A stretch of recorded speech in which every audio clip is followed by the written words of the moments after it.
So welcome back to Third Age Reforged and to another battle replay, and it's been a while it seems since we last saw OSGILIATH. It's been one of those maps which has undergone since the days of vanilla Third Age subtle changes. Like some of the parts of the city are often, more ruined than others in the ruined version, and in this rebuilt version of the city as well.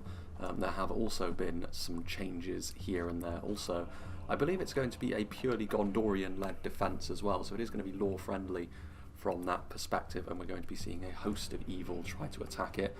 And OSGILIATH, while we have seen it before, it is kind of a difficult settlement to defend because of the surface area, especially on this side of the river. It tends to be the pressure coming from this side because of the amount of wall and ground that the defenders have to try and look after. It does often make things very difficult for them. Over here, concentration of force can be a factor, but they do have the choke points at the very least to try and deal with that, but it does often end up being quite a backs to the walls kind of job for the defenders. But we'll move right along with things and start off with the attacking armies first and foremost, starting off with the forces on the friendly side of the river, for lack of a better term, with DF John, who's going to be playing as Rune. So Rune, as often is said when they come up against Gondor, the armour piercing is always going to be very handy indeed. Very ag mercenary riders. I don't know how useful horse archers are necessarily going to be. It kind of depends how aggressive Gondor want to be with any defensive cavalry they have, and then the very ag mercenary riders can form part of a unified response for containing and ultimately dealing with that sort of thing, because cavalry can be fairly devastating to these outer forces. It is interesting to note as well just how far back this runic army is. They've dug into kind of a defensive position weirdly, even though what they want to be doing is getting right up on top of the walls as quickly as they possibly can. That's more or less what his ally on this side of the river is going to be doing, so being disjointed in this manner could be a bit of a boon for all the Gondorians on the defence. Very ag mercenaries are here with the armour upgrade.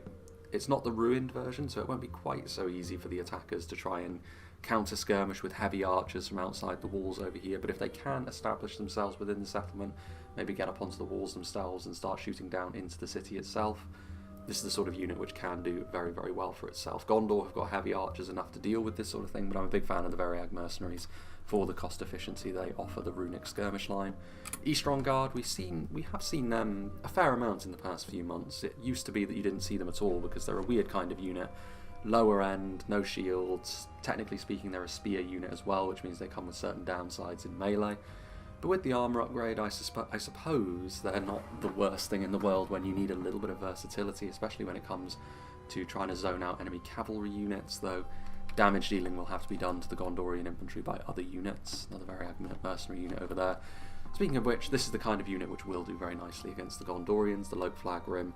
Armour-piercing attacks in melee are always going to be very, very useful indeed. And I think it kind of depends really on how the lay of the land goes, but concentration of force, if Rune can really start getting ahead of steam up and momentum is with them, they can start pushing in more of a heavy fashion with this kind of unit as well, because they are survivable enough to take a bit of a beating. Though I will say, it is worth keeping tabs on your numbers here, because they're not quite as limitless as they are potentially with the Orcs. Gamprim as well. Gondor do have the missiles and the melee units to more than match the Gamprim, but having an armour-piercing phalanx is the sort of thing which, if left unattended, and again, if momentum starts swinging towards the attackers, it's a sort of unit which Gondor can really start to struggle against if they allow things to transpire in that way. Armour upgraded Balkoth Tribesmen is an interesting one, so it will make them a little bit less of an attractive proposition for the Gondorian archers to shoot, though still one of the better targets, I would argue, because you can't really allow the javelins to do as you will. Even though they aren't that expensive, the same sort of thing applies to them as applies to stuff like the Orc Javelins and Snaga Skirmishes. They may be a little bit more expensive, but overall not by much. And free armour piercing damage is not the sort of thing you can allow as defenders. Scion Rim, run counter to much of the rest of the runic army with that armour piercing, slightly aggressive edge they have. The Scion Rim, purely heavy spears with no real offensive boosts to speak of, but they are significantly tankier than other such units in the mid to high tier unit roster that Rune have. A couple of units of Narim at the back here as well, a little bit less defended than the Variag mercenaries with those shields and armour upgrades they have, but the Narim do have a little bit more damage, and they of course have got those fiery projectiles as well. And we also have the Carmel's Chosen here at the back, the natural and pretty much only option when it comes to a runic bodyguard unit on foot. The Dragon's Wrath crossbows may be as well, but they're a little bit more of a specialty unit of course. The other attacking army on this side of the field, we have a Mordor army under the command of Sanket, Got some orc fodder pushing up the ram, so very, very cheap. Excellent for filling out your numbers as Mordor, should you need it.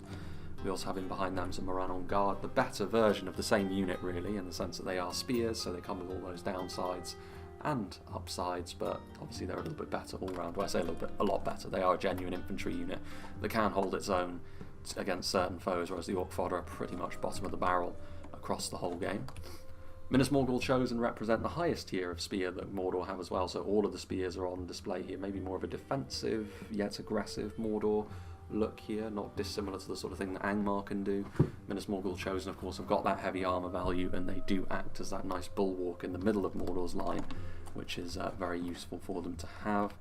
Moran on halberdiers offer the same sort of functionality as the Gamp Rim, albeit at a lower cost, but also lower output, as you would expect. Though numbers is often the name of the game when it comes to Mordor, at least in terms of supporting some of your better units perhaps. A couple of units of Orc Maulers here as well with the armour upgrade. Armour piercing always useful, though unlike with the Flag Rim, the Orc Maulers have got such low stats themselves that they will struggle to keep themselves alive if unsupported against some of the better Gondorians in particular. Plenty of halberdiers here along the flank. Moran on infantry represents the final unit that we haven't seen in the regular units that Mordor have access to, and they're a perfectly serviceable unit of sword and board infantry. They can do decently in this kind of matchup. Gondor's central units are not overly damaging, but it is worth saying they will still be outclassed 1-to-1, so yes, apologies for that as we move on. Another armour piercing unit for Mordor with the Sauron's Will. Higher tier, of course, than the Orc Maulers, and their all-round performance should reflect that against the heavily armour-clad Gondorians. One of the most key units for a Mordor attacker are going to be the Blackguards of Barad-dûr. I'll be interested to see how this kind of unit actually shakes up in the new patch, because a mass-pushing tool like this, while controversial, is kind of necessary for the flow of the game and to keep the defenders on their toes to a certain extent.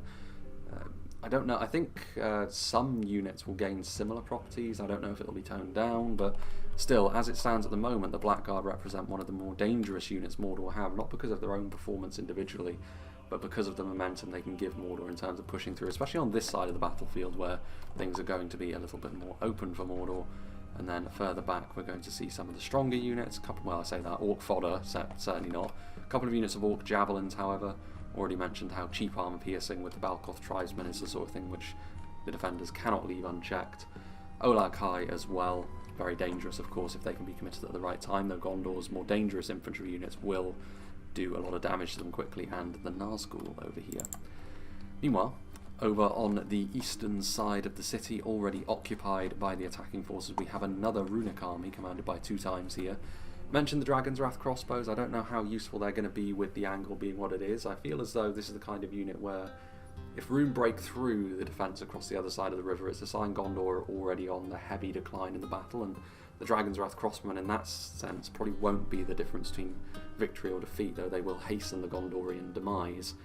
The longer they stay outside the walls, however, the more of an expensive paperweight they're going to be, so I don't know. They're very dangerous and they will worry the Gondorians, but based on positioning for 2 times, I don't know whether it's going to be as useful as he would like. Similar story really with the crossbows. Under normal circumstances, I would say crossbows are a bit of a no-brainer for Rune. They've got the first level of armour upgrade as well to try and mitigate any damage from Gondorian arrows that may come their way. But angles are not really going to be on their side here. But considering the numbers advantage they have, maybe in the long term, even chip damage from such a unit will be worthwhile. Already mentioned the Nar Rim with their flaming projectiles. We've got some Eastron warriors in here. Going to be a little bit better in melee than the clansman equivalent, though without a shield in a situation like this, given Gondor's propensity for archers, I don't know how effective they're going to be relative to their shielded counterparts. And then we have the Carmel's Chosen and all 3 of the Loke units as well, the armour-piercing Flag and Gamp Rim, and the more defensively sound Scion Rim. Moving into the centre of these forces, we have another Mordor army played by Coney. That's a new name, so welcome. We've got some Moran on guard, we've got some Orc archers, the lower tier unit of archers. I mean, again, this side of the settlement, it's kind of awkward to get your ranged units into play, but some is still useful so you can put some sort of range pressure on the enemy, and maybe the Orc archers being cheaper are ideal for that kind of job. Orc fodder in this secondary interior gatehouse, some halberds and Sauron's Will to add more of that armour piercing. And then over here we have some of the more high tier units. Another unit of Nazgul. I mean, multiple Nazgul on the field is a real threat for the Gondorians to deal with. Some pumpkins in the distance just beyond the Temple Execution is another very dangerous unit, of course. Two-handed swordsman, which the Gondorians, as it stands, don't have an equivalent to, though in the upcoming patch the Vanguard of King Elisar will be making their return.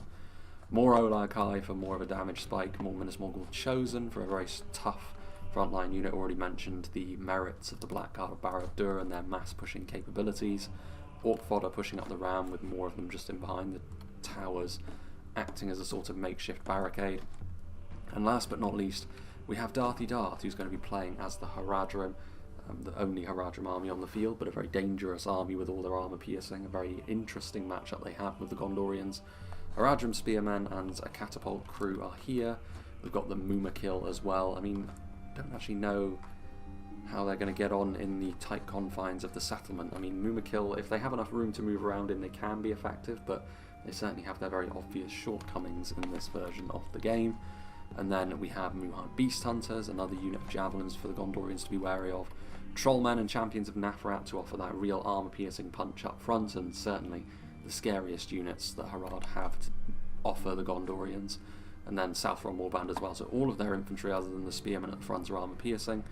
It's a lot of money to dump into all of their high-tier units plus the Mumakil though, so the Harad army is actually quite small relative to some of the other ones, so we'll see if that plays a part. Less overall units for the Gondorians to try and kill off after all. And we shall start off with Winged Swordsman 44, who has got some Athelian Rangers as it stands in this version of the game. Of course, these Rangers with their body piercing are still a crutch the defenders can rely upon, and based on the meta being what it is, rightly so, so the Athelian Rangers will be a central facet of the Gondorian efforts to win this battle.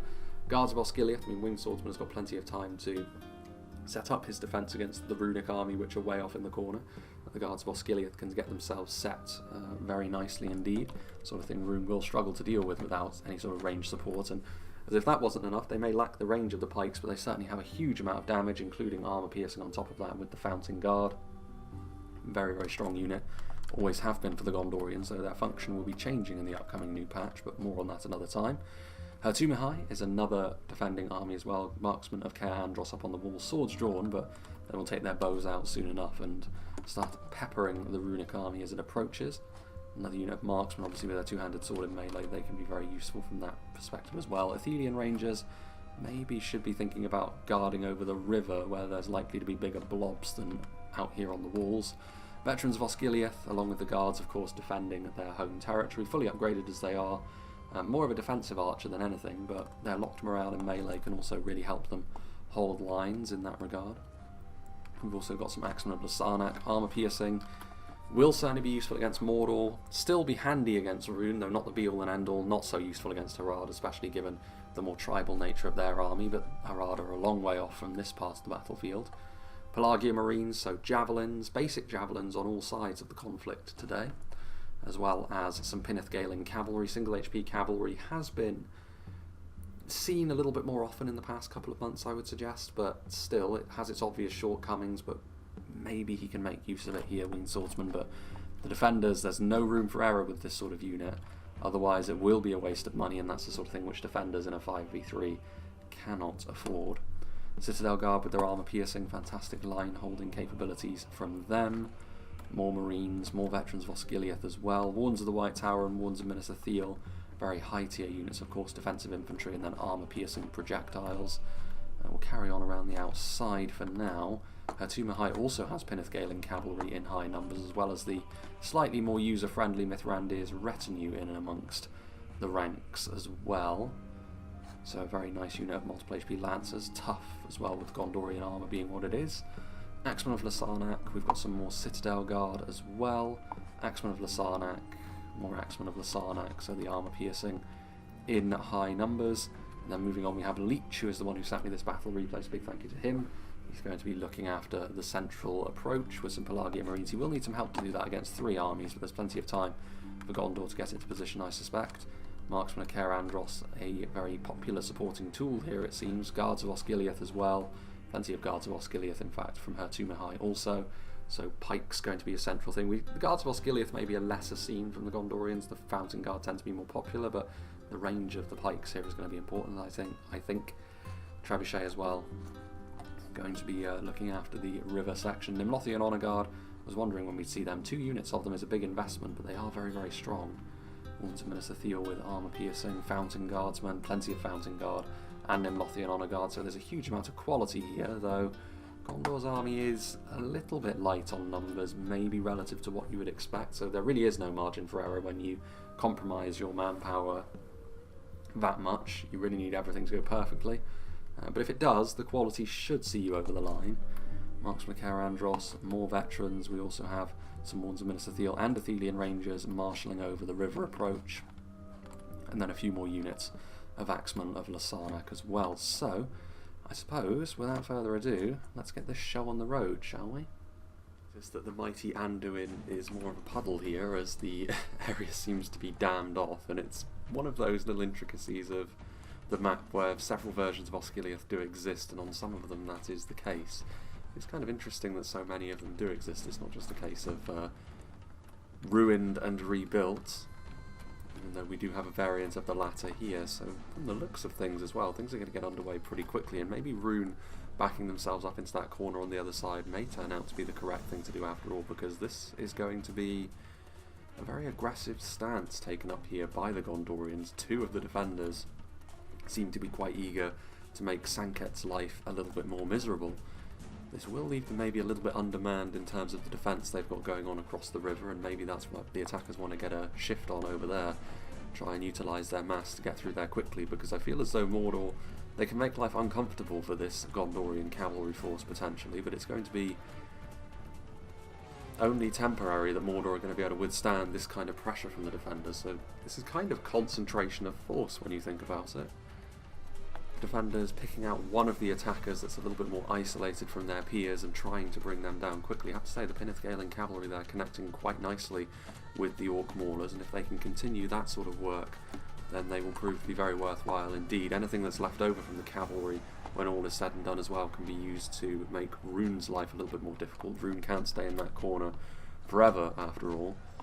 And indeed, they have every incentive in the world to try and get inside Osgiliath before all of this cavalry is done tormenting Mordor over here. And I'm so convinced that the Gondor are going to win this fight purely because they're sending out a lot of infantry as well.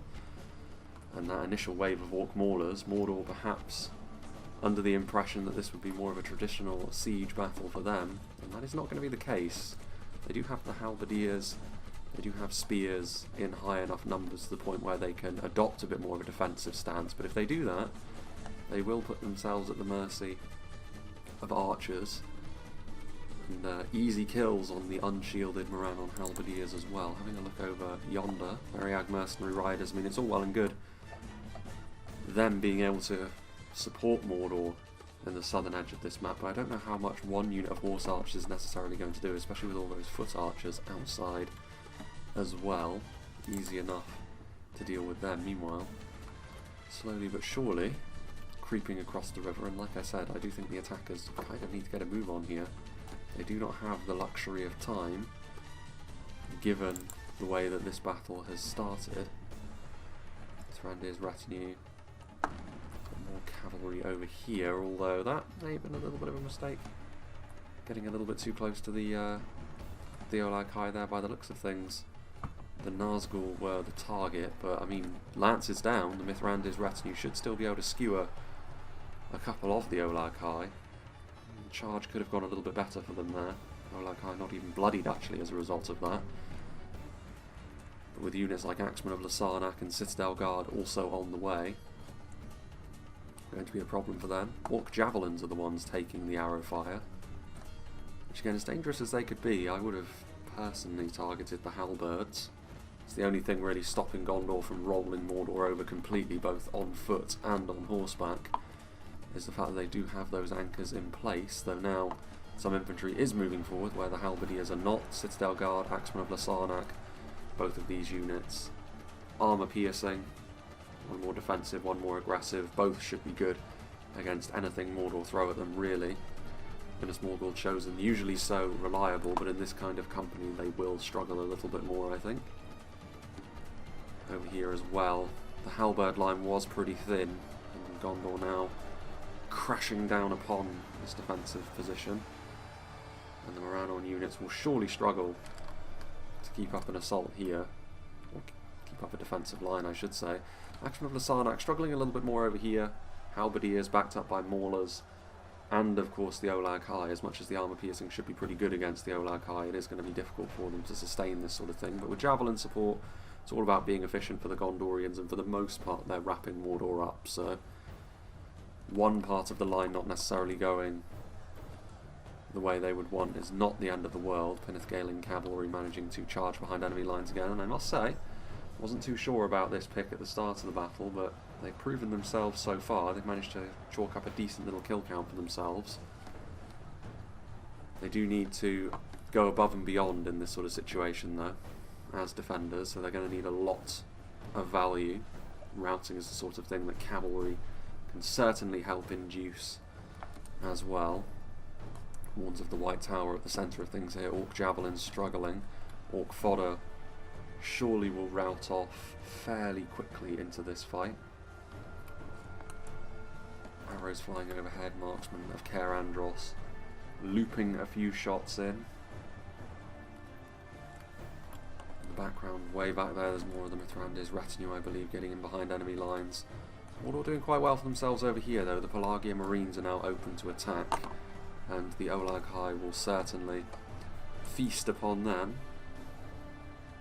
And they are kind of intended to be used as infantry as well, but certainly not to this level, and even then I would say that their melee performance is a little bit too fragile, which is a rarity among Gondorians given their defensive focuses with their armour and their equipment, generally speaking. Pynethgaling cavalry charging in once again. Moran on guard though. Spears proving to be a little bit of a concern. Arrows flying back and forth. Mithrandir's retinue starting to take damage here.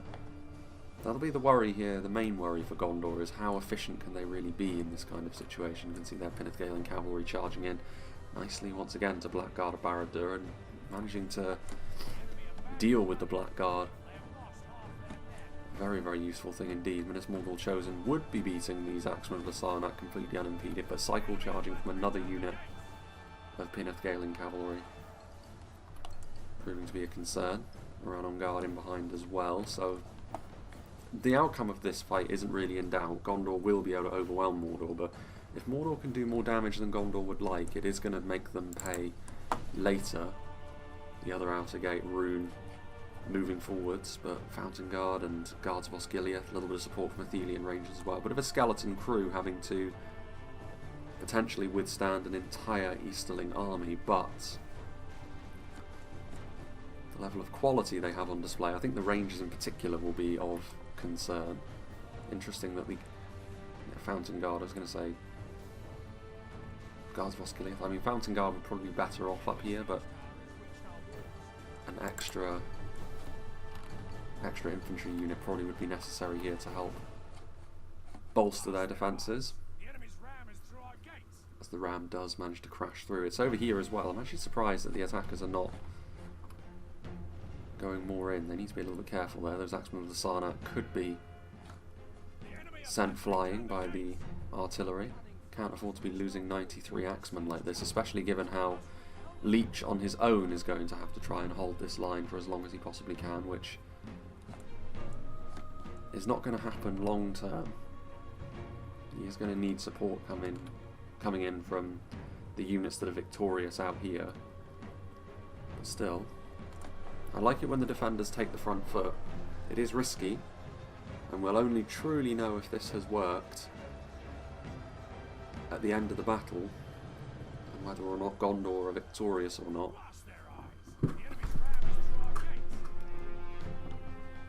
After all, on the face of things, Sanket is going to be defeated, but how much will this have taken out of Gondor? The Olag High still alive.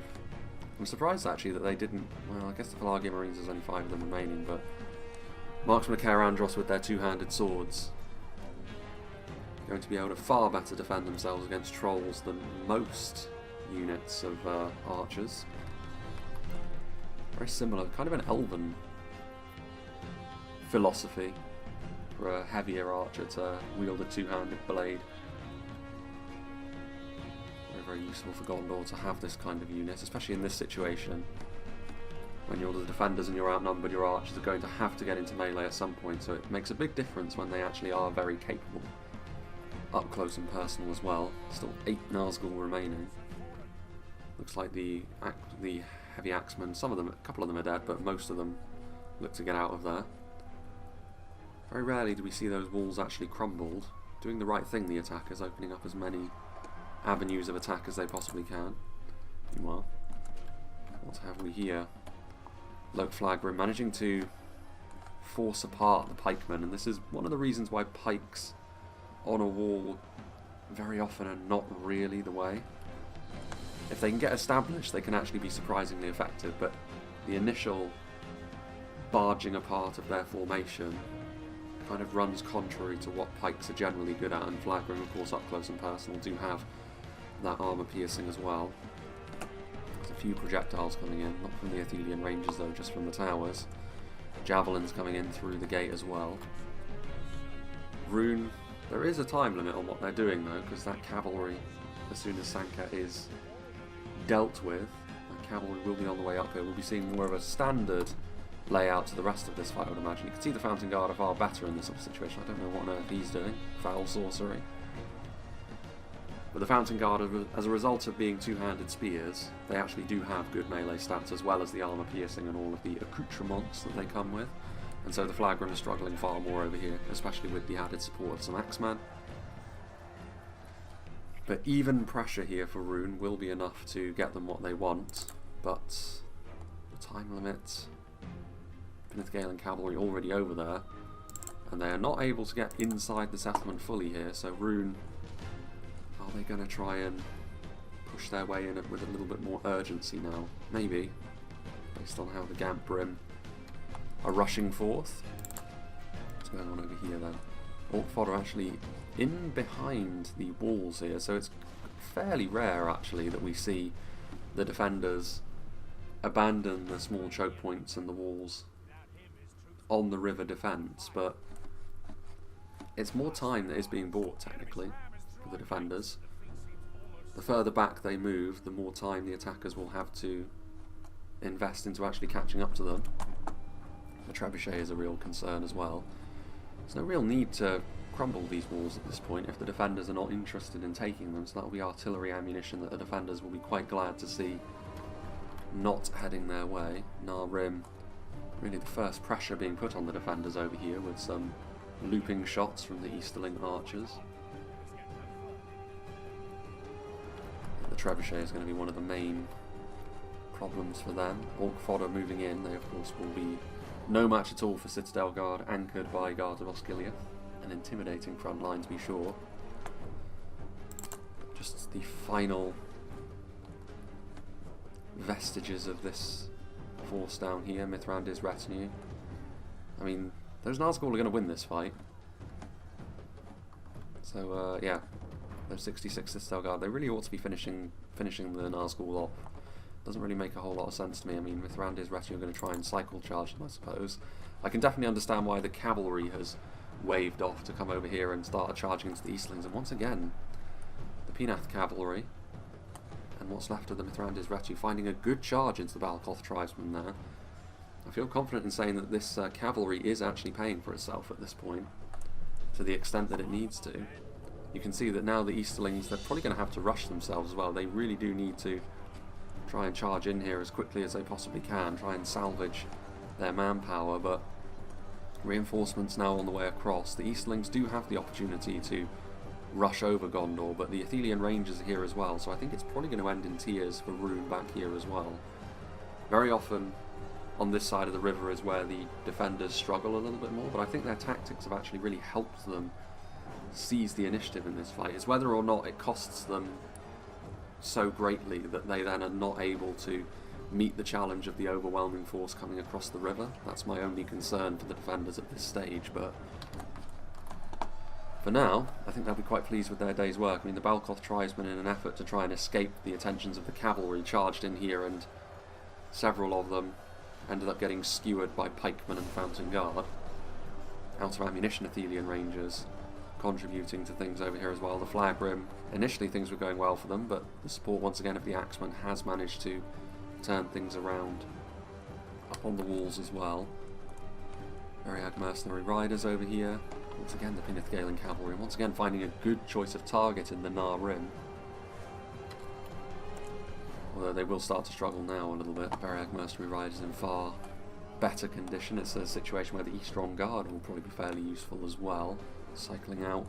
Cavalry looking a bit thin on the ground now, but with a few more charges, I feel as though they will still be fairly pleased with their efforts. Another nice charge there, setting them up to knock them down. Meanwhile, I think the attackers are really missing a little bit of a trick here though.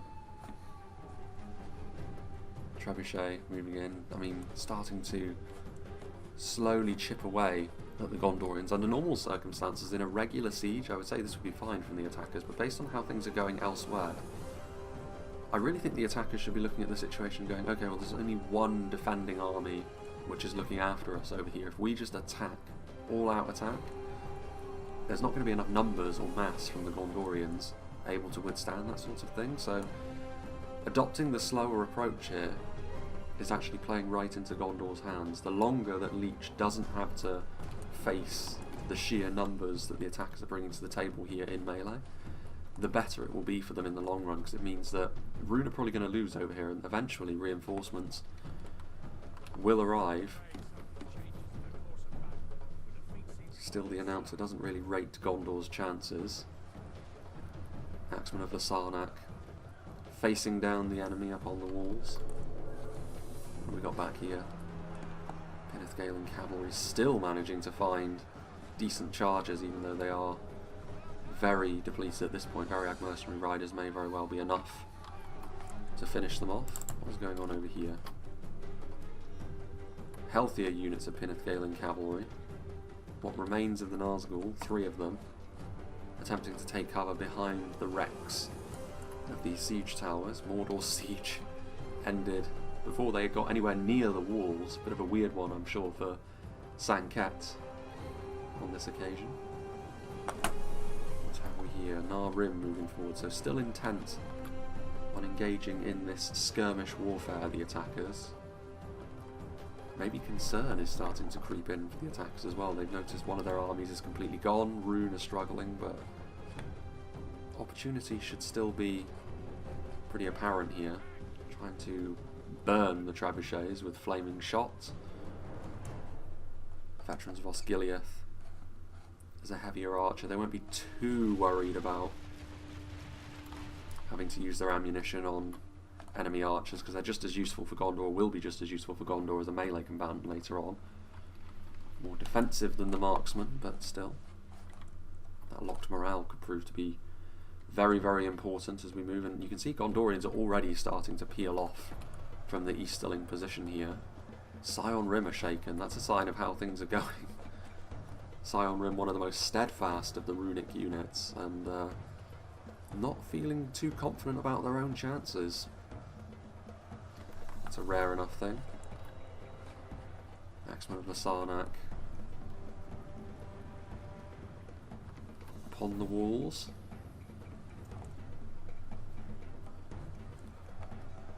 What's going on down here? Eastron Guard, I mean, yeah. The final wave of infantry is not going to have the necessary level of quality, and you have to say, in particular, I think the Fountain Guard were always going to make life more difficult for Rune over here, but the way that the battle developed, a very, very tricky one. I don't really know what else John could have done. He could have maybe tried to be a little bit quicker and get into the settlement before the cavalry arrived, but in so doing, you may well have just thrown yourself upon the Athelian Rangers with, you know, not being able to get through the Gondorian front line. But whatever he did was a gamble, but Gondor will be very, very happy with how this has developed. Gamprim up against the wall. Axemen of Lasarnak have also been a very useful unit over here, offering that offensive bite, capable of cracking through that easterling armour without too much fuss. A couple more halberdiers are now once again counter-attacking outside the walls, hoping to finish off completely Rune, although I would say they don't necessarily need to go this hard for it.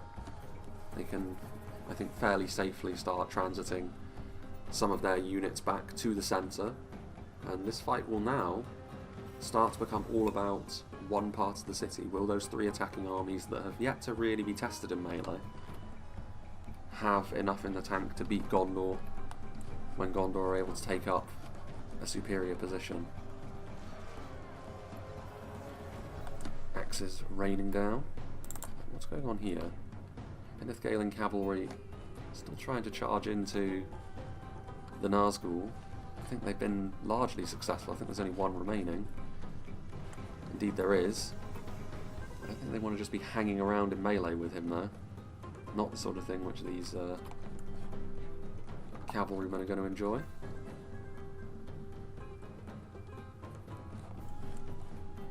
Still, bit of a game of cat and mouse this. I mean, there's nothing else for Sankat to micro, so he's been able to sort of dance around this siege tower, make life more difficult for the Gondor cavalry. Penithgalen cavalry, however, the time where these cavalry units are actually going to be useful is coming to an end, because this fight over here is going to be very difficult for cavalry to be utilised effectively. We are starting to see melee engagements over here as well, though. I mean, very late game maybe, for cleaning things up, the cavalry could still be important, but we'll have to wait and see where we stand in the closing stages. Javelins and archers. Trebuchet still stands, biding its time and waiting. The Lothian Honour Guard, the centre of this defence, as well as Citadel Guard. I mean, that's a very, very defensively competent line. All the defensive benefits of spears, the armour piercing adding an added degree of danger and difficulty for the attackers. Not so much for Harad, maybe. Armour piercing not too useful against them, but the overall quality of these units is still very, very high, though the Beast Hunters getting some clearer shots with their javelins now. That'll be of concern to Gondor. Dragon's Wrath Guildsman on the way across. Meanwhile, over here, Mordor taking the lead. Citadel Guard. There goes the Easterling General, or one of the Easterling Generals in the shadows of the walls. Blackguard of Barad-dûr moving forward. Considering that the Guards of Osgiliath are one of the central pillars to this front line, that is not the worst move, as long as Mordor are willing to aggressively follow this up. Though Wardens of the White Tower blocking more reinforcements from moving forward. I mean, Orc fodder will not stand a chance against Wardens of the White Tower, most assuredly. Still a lot of reinforcements out here though, but they're not really on hand to quickly consolidate the gains that the Blackguard of Barad-dûr may earn for them. It's weird to think that we're at about the halfway point of the battle here. So the ground war is about to begin. Or it has begun, really. It's going to continue. That's a good position for the shadow bows, though, shooting from on high. And there's not really a great deal Gondor can do about it. This is where we may start to see the downsides to pulling back from the walls early for the Gondorians. It bought them time, but now they're going to be on the receiving end of some pretty nasty hits. Orc archers are up on the walls as well. We've already seen a couple of good hits from the Beast Hunters. Dragon's Wrath Guildsmen moving in as well. They will be enough to overwhelm the Citadel Guard. In fact, based on positioning here, Gondor may be better served completely abandoning this and maybe going back to the town centre, because the last thing you need as defenders is your own fortifications being used against you, and that's exactly what Gondor are going to have to put up with here. Ran on infantry. But those Blackguard of Barad-dûr didn't end up doing too well, so that's another thing which the defenders will take a good amount of heart from. There's another one of them coming forward here though. Maybe enough to finish off this unit of Wardens of the White Tower, and it's not the sort of unit that you can lose for free and get away with it. Celebrating over here though, Gondor. The work is far from done, but the Easterlings completely destroyed. Mordor, well, I say that, there's still the Variag Mercenary Riders, and Sankat does still have that one Nazgul. He's around here somewhere. There he is, taking cover next to the wheel. Still 11 Penithgalen cavalry out here as well, so Rune and Mordor pretty much completely dealt with. Still have a little bit of a presence over here, and what sort of reinforcements are Gondor going to be able to offer? Some good ones by the looks of things. All of these units have seen combat, a bit of wear and tear on all of them really, but all of them will be very much appreciated on the front line over here. Especially something like Citadel Guard. The more of that kind of unit Gondor have, the more solid their lines are going to be. Shower of javelins coming in from the Pelagia Marines. Blackguard of Barad-dûr, but again, there's nothing backing them up, so I really don't think that Gondor will be too disappointed to see that this is the use of the Blackguard. Obviously, Sanket's equivalent units have been long since defeated as well, so mass pushing with Great Shield Infantry may prove to not be all that effective.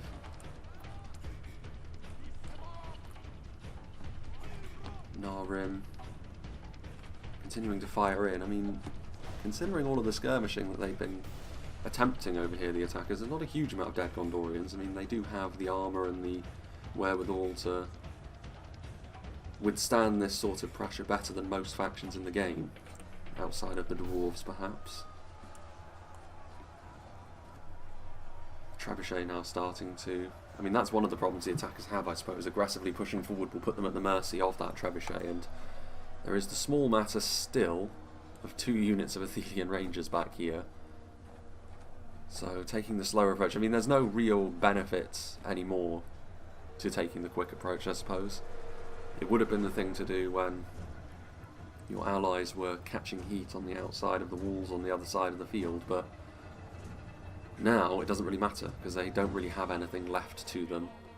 So however you choose to approach the battlefield, as long as it's consistent from the attackers, if they intend to take the slower approach, then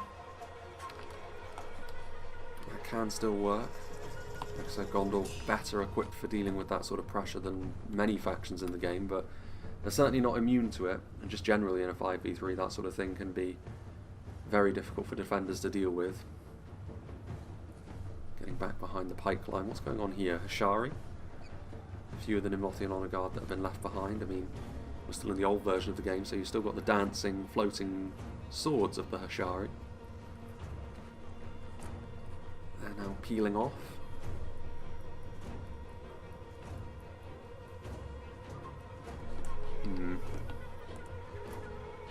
Still the Mumakil. I mean, we saw the Mumakil in the very last battle replay actually be used effectively. Though, on this occasion, it's going to be a little bit more difficult for them. That settlement, after all, was very open. Osgiliath much more constricting in its streets.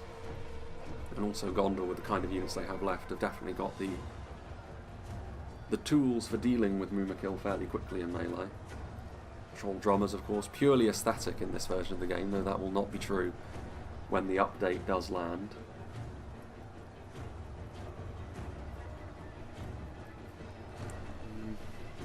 Warns of Minister Thiel proving to be one of the main targets, and they want to take a little bit more cover, take a little bit more care of themselves. Marksman Karandros continuing to fire, Trebuchet starting to move back a little bit, perhaps seeing on the horizon the Olag High pushing forward, and the Olag High will want to be getting into the Trebuchet crew as quickly as it possibly can. Marksman Karandros do have the armour to be able to withstand a decent amount of arrow fire, but still, that superior terrain that the attackers are able to make use of, getting up onto the fortifications. Again, Marksman Karandros, those two-handed swords will stand them in pretty good stead against the trolls, starting to get bloodied already. Fountain Guard also on the way forwards. Gondor's archer line being competent in melee, paying more dividends. But the trolls, they know what they're after. They know how dangerous the Athelian Rangers could be. Although I think they may actually be out of ammunition based on the fact they're being committed to melee, so it may not actually be the prize after all that Mordor would have really wanted. I think we may finally be seeing the end of the Nazgul, not willing to allow Sanket to survive any longer. Unit of Citadel Guard. This probably should have happened sooner. They probably should have kept a unit of infantry behind to do this anyway, but it's not as if it's going to make too much of a difference. The Citadel Guard will be able to arrive on the front line long before Gondor Gondor's theoretical collapse.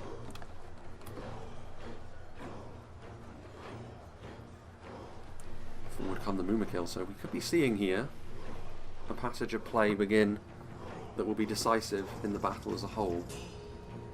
If Gondor can continue to hold this line, and again, this is where stuff like the Trebuchet could be absolutely vital. Nice hits, the Scion Rim breaking. I mean, it's very rare that you see 100 Scion Rim break in the face of such things, but there you have it. Over here, Mordor starting to aggressively push once again. It would be in this moment that the Blackguard of Barad-dûr would be at their most effective, actually, but they're having to use the makeshift version in the Minas Morgul's Chosen. Still having a similar effect, though. There are more reinforcements on the way, however. Hertu-Mihai, we're starting to see far more of a mixed front line now. It's not only Leech's forces. Do Gondor have enough left in the tank, however, after their exertions earlier on in the battle? That would be the question. Manpower reserves are always the sort of thing which the attackers can rely upon more than the defenders.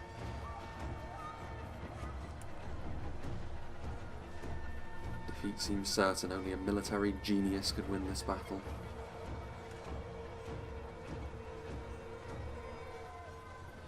Can it be done?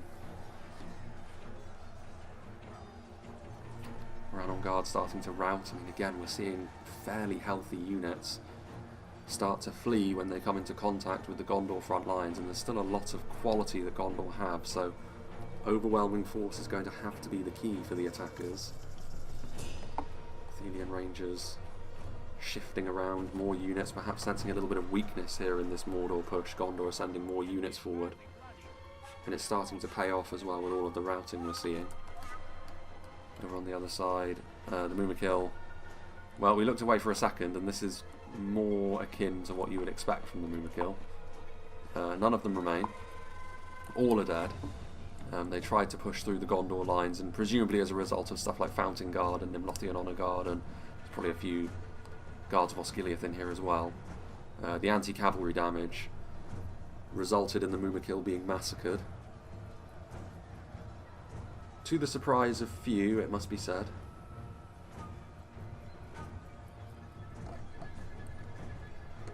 Beast Hunters' victory seems certain. Only a fool could lose this battle. Onwards come the Ashari. Southron Warband. I mean, the line has been compromised a little bit by the Mumakil's presence, and their corpses being solid entities on the field is going to make life a little bit messier, but it's also going to constrict things a little bit more, which may end up playing into the defenders' hands, though this is a key moment, like I said. It may not be because the Mumakil have caused Gondor's eventual collapse or anything. Ashari over here, though, the armour piercing of the Southron Warband, lower tier though they may be, but it's stuff like the Trollman and Champions of Nathrat, the heavy hitters of Harad, which, generally speaking, are always going to be of concern to the Gondorians as we enter the final 10,000 frames near enough. And further back, Sauron's Will. What do they actually have left in reserve here? I mean, they've got some of their more elite units, Executioners, Crossbowmen, which we haven't really seen a great deal of. Difficult, like I said. Plenty of Easterlings as well, including the Carmel's Chosen, and more Halberdiers, but it's not limitless, you can tell. The Catapult is having a bit of a torrid time getting into a good position as well. Trollmen are over here, so this is going to be it, really. I think with the... if they can deal with the Harad heavy hitters, as I mentioned, Gondor, I think they will have placed themselves in a position where they will go on to outlast the attackers, and victory will be theirs. But if Harad are able to do a good amount of damage with their Trollmen and all their variants, then I don't know if Gondor are going to have the reserves necessary to weather the storm. We'll see. If those Athelian Rangers have still got ammunition, if that Trebuchet has still got ammunition, then they need to be utilising them. Defeat seems certain for the Champions of Nathrat, which is an interesting one. I'm sure that that will start to turn around without any sort of outside support. They are pretty much ideally suited for facing off against Gondorians. Some armour-piercing arrows falling down from on high, warns Minister Thiel, having to loop their shots a lot, which is not helping their cause. But any arrow that does hit is going to hit pretty damn hard. Guards of Osgiliath still here in decent numbers, in all fairness. Fighting on home turf. Again, you don't see them maybe as much as you ought to from a Gondorian perspective. Fountain Guard are seen as more fashionable and more well-rounded as a unit, but they lack the range of the guards. Oof. What's going on there? Is that an attacking bit of artillery? It is. Harad managing to hit the Pelagia Marines. Any hits from the attacking artillery have to be considered worthwhile, as those javelins respond by trying to hit the Gamp Brim, but those Pelagia Marines, I suppose from a Gondorian perspective there are worse units that could be being targeted, but like I said, the attackers can afford to be far less picky with this kind of unit. Well spotted on the Demons of the Desert as well from the defenders, managing to engage them in melee before they can devastate the front line with their extremely devastating javelins. Like I said, one of those units which can completely turn the momentum of a fight, and if they had to deal with that as well, Gondor, I think they would be done for. I mean, maybe the Demons actually did manage to get a volley or two off, because things are looking a little bit thin on the ground for them here. Catapult crew getting hit, but honestly I think the veterans of Osgiliath here should be targeting down something else. I think the infantry line needs more help, and you're never going to be able to kill off that catapult crew quickly enough to stop it from doing the damage it's going to do anyway. And yeah, we can start to see now the damage that Harad are able to deal, and they're also being backed up by some of the more well-rounded runic units, but still adding yet more armor piercing. This is going to be the key moments here. The Demons of the Desert trying to get into position. Fountain Guard are still there. Horns of Minas Ithil. I don't know if any of the Ithilian Rangers have got ammunition left or not. They do. They need to get into a better position than that though. They're going to need to take more risks here, the defenders, if they try to get away with being stingy with their rangers at this point. This is the moment that you've surely been saving them for. So you need to utilise them. That Trebuchet is doing the business.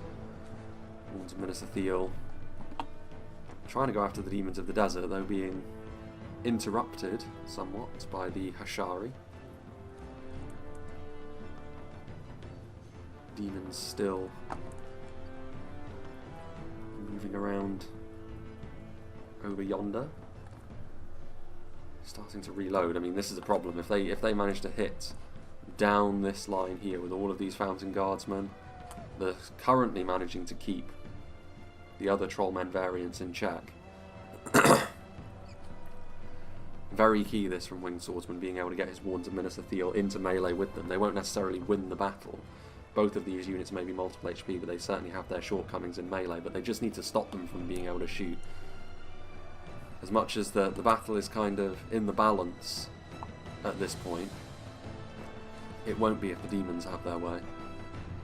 Citadel Guard also in behind enemy lines, managing to prevent the crossbows from getting into position as well, so it's a bit of a heroic effort from Gondor to stop all of these supporting tools. Because if they were able to get in position, both Rune and Harad with all of these units, they would be in massive trouble, Gondor. That would probably be enough to see them defeated, in all fairness, and they may still go on to be defeated, but they've given it a very good go.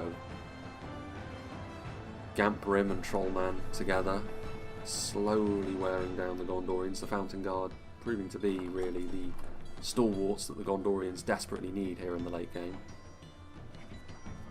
The Ithilian Rangers need to get into a position to shoot. This could very well be Gondor's salvation. There goes one of the enemy generals. Who is that? Kind of hard to tell. Nazgul, Temple Executioners, so Mordor also adding their own strength to the front line as well. More Horns of Minas Ithil. Flagra moving forward. I mean, it is at this point in the battle where even the attackers start to look very thin on the ground, very ramshackle.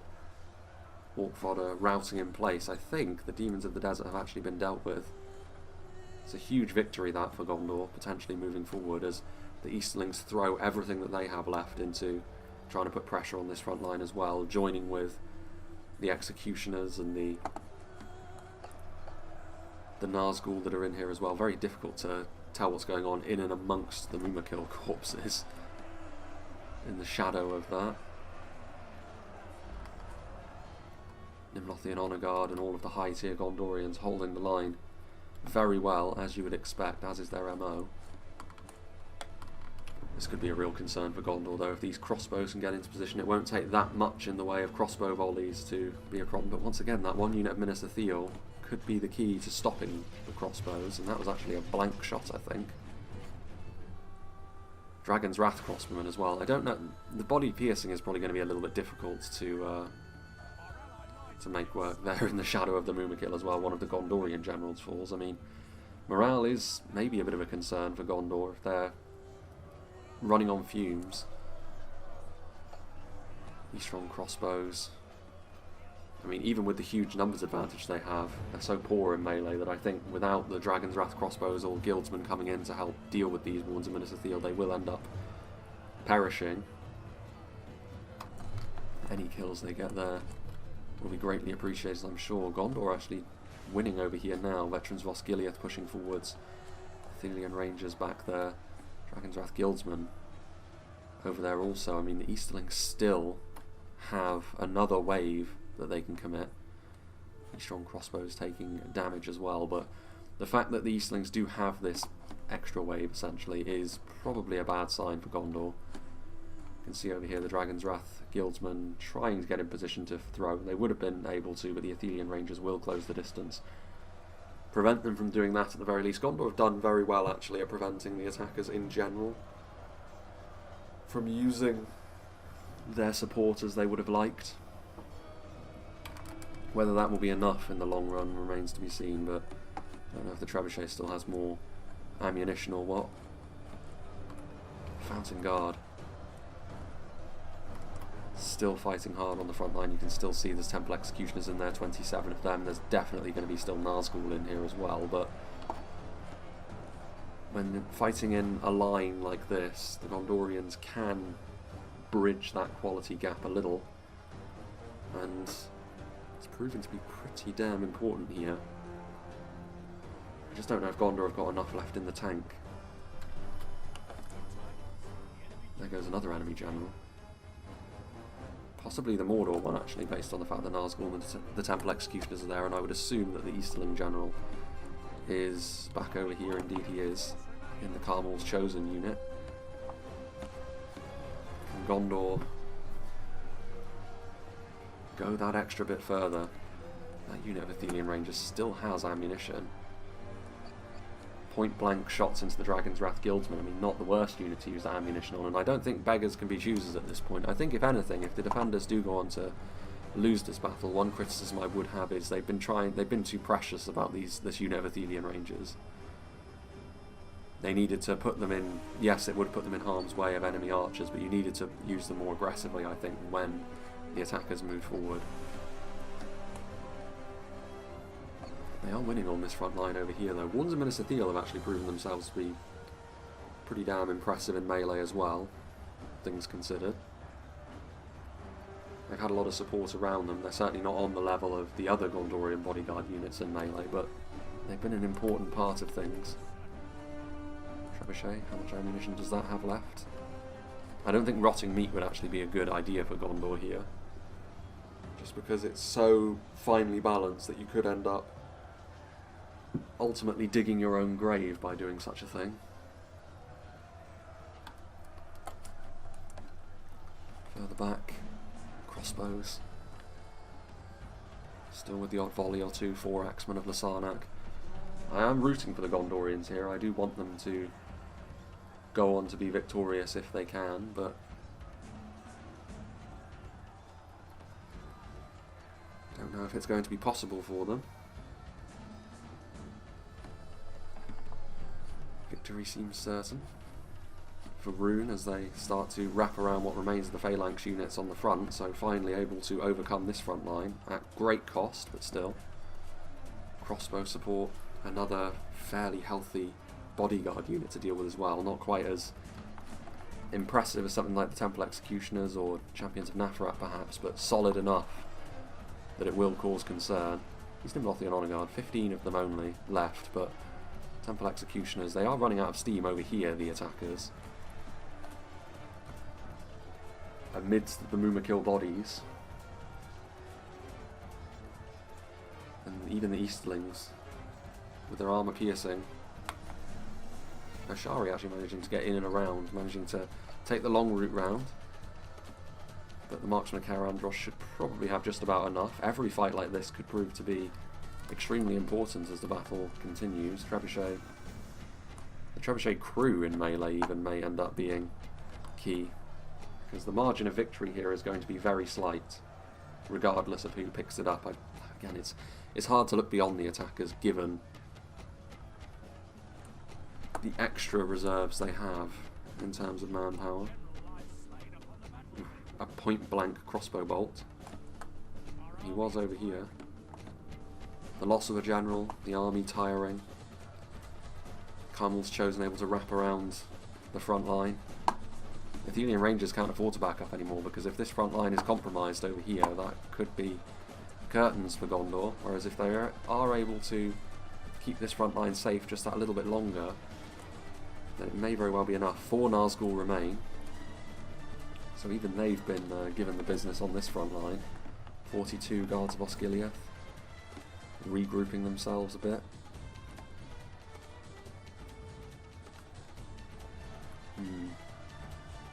Guards of Osgiliath pushing forward to try and pin the Carmel's Chosen in place. I don't know if this trebuchet still has ammunition or not, rotten meat or no. I think it just needs to be thrown into melee at this point.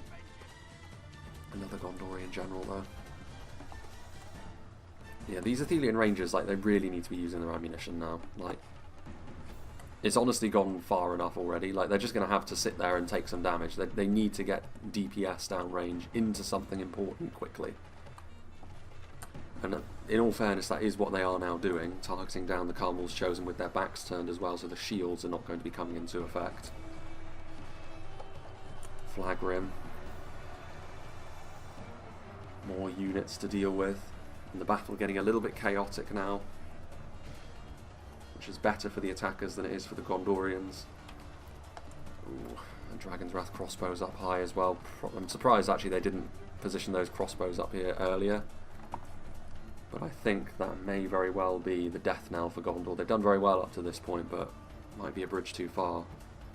Easterlings just having a little bit too much left in the tank, I think. Yeah, now the Athenian Rangers getting hit by the Hashari. They really ought to have used the ammunition in that unit of Athenian Rangers sooner. I think Hatuna High definitely was too precious about using them. And being a little bit more aggressive with them, killing off a bit more of the manpower. That the margins are so fine that that's one of the only things I can pick up the Gondorians on as an obvious thing that they should have done a little bit differently. Again, the attackers doing well to position themselves up on those walls. Not many Axemen of Lasarnak remaining now. Margin of victory close, 2%. But it is 2% in favour of the attackers at this stage. And when you consider that some of those numbers are pretty damn strong units as well, like Temple Executioners, Nazgul, Carmel's Chosen. With the exception of those really high tier Mordor units though, it is entirely runic units that are left. Probably one of the most competitive battles for Osgiliath we've ever seen actually. And it was very unorthodox at the start, but I think that's a good thing. Fair play to the attackers though. They didn't deviate from the slow build of pressure over here. I thought it could have very well ended up being a mistake, given the fate of their allies on the other side of the settlement, but I guess it's just a bit of role reversal. Very often on this map we see the armies crossing the river take the brunt of the defenders' wrath. However, on this occasion it was the other way round, and the ones crossing the river were able to reap the benefits. And that's going to be that. Carmel's Chosen chasing down the Wardens of Minas Ithil. Scion Rim. And that's pretty much it. I think those Wardens of Minas Ithil are the last ones remaining. Gonna go back to the town centre. And so Osgiliath does fall. Forces of Evil manage to reclaim the city, so all of the rebuilding work that they've done, and it's going to be undone pretty quickly. I'm sure that the Orcs prefer living among rubble and filth.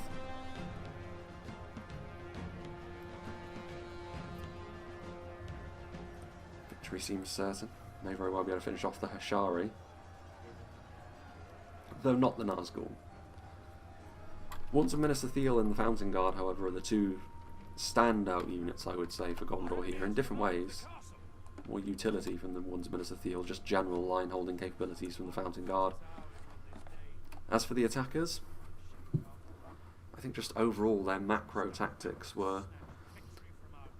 They could only really respond to what the defenders wanted to do on the outside of the walls, and Sankat and John just had to sort of sit there and take their medicine, basically. But kind of as you would fear, the margin of victory maybe wasn't quite as domineering as it needed to be. I mean, it was very, very close, so really you could boil it down to if like 2 or 3 things maybe went slightly more in favour of the defenders early on, that could have been enough to make the difference.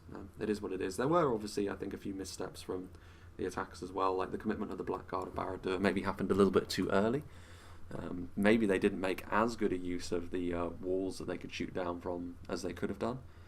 They still did make use of that, but maybe not to the extent they could have with stuff like Dragon's Wrath crossbows, of course, but that obviously would have tilted the battle even further in their favour. But yeah, an interesting one. I don't think there's too much obvious to be criticised here from either side. It was just a damn good battle, and both sides gave one another a good fight. So let's see what did the damage for the Gondorians. Wands of Minas Ithil, unsurprisingly, like I said, one of their better, if not their best performance that I've seen on this channel, actually. Veterans of Osgiliath and Marksmen, 68 kills on Athelian Rangers is not enough, however. And that's one of the main things I would say, actually. The Rangers, I mean, may as well get used to this sort of thing, because the Rangers cannot be used as a crutch in the next version of the game, as much anyway. They are still a very dangerous type of archer, but more against like single units rather than whole crowds.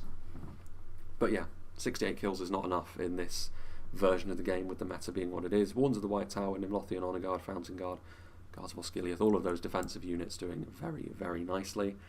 Is it going to be similar over here? Less so with the Warns of Minas Ithil here. Better from her two Mihai's Rangers, I suppose. 247. They still had ammunition late on, but again, it's not really enough. For 3v5s in this sort of setting, for the defenders to win, you need to be seeing like 400 to 500 kills minimum, really, from Rangers. Fountain Guard, Guards of Osgiliath doing well as also. Pinnith Galen Cavalry, I kind of forgot about them actually. Give them their flowers, given the very good performance they had early on. Another standout unit alongside the Fountain Guard and Wands of Minas Ithil.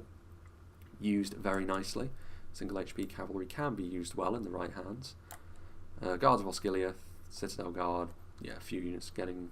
It was always going to be a little bit more difficult for Leech, seeing as he was tasked with trying to hold back the tide early before Winged Swordsman and her two Mihai came to his aid, as after they'd cleaned up the outer sections of the battle. 376 kills on Rangers is a little bit more like it though. And you have to say, if the other two armies had a similar kill count, that would have been enough to give Gondor the win. Trebuchet maybe a little bit underwhelming as well. Kind of weird actually. Usually in this situation it's the melee units which maybe don't get the kill counts necessary. But on this occasion it was the heavy hitting support units in the Rangers and the artillery that were not able to really perform quite up to the standard Gondor needed them to. Whereas the cavalry and infantry probably performed above what would have been necessary. Kind of interesting, one of those intricacies of a battle like this, I suppose. But yeah, big thank you to Leech for sending this one in to me. Big thank you to all the players as well for being a part of this battle replay. Plenty of familiar faces in this one, with Coney being the newcomer as far as I'm aware. So yeah, a very enjoyable battle this, and it's been a while since we've seen Osgiliath as well, so it's good to see it back. As for what's coming up soon, I do have a few more custom scenarios, including a Battle of the Five Armies reenactment, so that's going to be happening soon. I do have a couple of other custom maps as well, a couple of other sieges. I think I've got basically enough Reforged content in the old version of the game to go for another 2.5 weeks from this perspective, which should take us up to around the intended release date of the next patch. So that's something else that's definitely worth keeping an eye on in the near future, because by the time this replay drops we should be getting very, very close to that indeed. But yeah, it's hoping to that, obviously. And as far as the channel goes as well, like a channel update is probably going to be necessary as we start pushing through 2023. I keep kind of mentioning these in the endgame splash screens, but that's because eventually there will be necessary information to give. It's just one of those things which keeps getting pushed back, I guess. The can keeps getting kicked down the road, but yeah. Anyway, enough of my rambling. I hope you enjoyed this, and I hope you'll join me for whatever is next.